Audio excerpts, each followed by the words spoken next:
एक अत्यंत महत्त्वाची बातमी आपल्यापर्यंत पोहोचते ती म्हणजे क्रिकेटपटू सचिन तेंडुलकर आणि विनोद कांबळीशी संबंधित। सचिन तेंडुलकरची आणि माझी दोस्ती नेहमीच चर्चेत असते, मात्र गेली काही वर्ष आमच्यात संभाषण झालेलं नाही।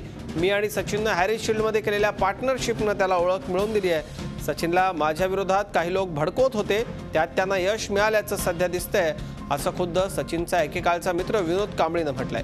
सचिनच्या फेअरवेल भाषणात विनोदचा उल्लेख नव्हता, एवढाच नाही तर सचिननं निवृत्तीनंतर दिलेल्या ग्रँड पार्टीलाही विनोदला आमंत्रण नव्हतं, त्यामुळे आश्चर्य व्यक्त होत होतं। त्यातच आता झी मीडियाशी दिलेल्या एक्सक्लुझिव्ह इंटरव्ह्यूमध्ये विनोदनं हे दुःख व्यक्त केलंय।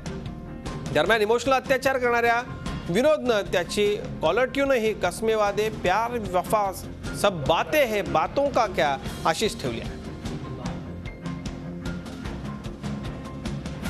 इनफैक्ट बहुत ही दुख हुआ, क्योंकि अगर आप देखोगे तो जिस तरह से उनका फेयरवेल हुआ और फेयरवेल स्पीच दिया तो उन्होंने सबका धन्यवाद किया, टीममेट्स का धन्यवाद किया, अपनी फैमिली का धन्यवाद किया, सभी लोगों का उन्होंने धन्यवाद दिया।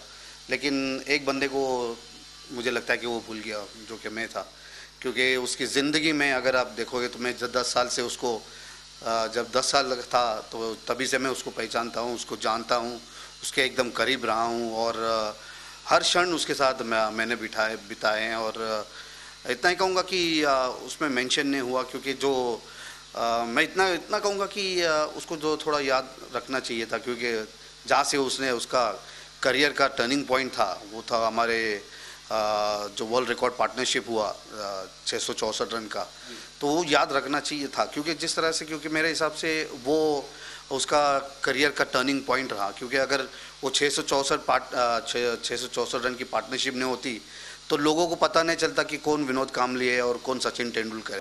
जिस तरह से फिर वो जो पार्टी उन्होंने रखी थी, उनके क्लोज एसोसिएट्स सबको उन्होंने बुलाया, लेकिन एक बंदा रह गया जिसने हर सुख में और दुख में उसका साथ निभाया है। तो बहुत दुखी उसके ऊपर मैं कहूँगा कि और बड़ा दुख और एक बड़ा झटका मिला, क्योंकि वो उसमें इनविटेशन मुझे नहीं मिला और ना ही मेरी फैमिली को इनविटेशन मिला। तो बहुत ही मैं कहूँगा कि दुख भरा क्षण था, क्योंकि मैं एक्सपेक्ट कर रहा था एटलीस्ट वहाँ नाम नहीं लिया तो भूल गया होगा, लेकिन जो पार्टी जो उनके करीबी थी तो उनमें मैं कहीं नजर नहीं आया। तो मुझे ऐसा लगा कि क्या हुआ एग्जैक्टली। झी 24 तास एक पाऊल पुढे।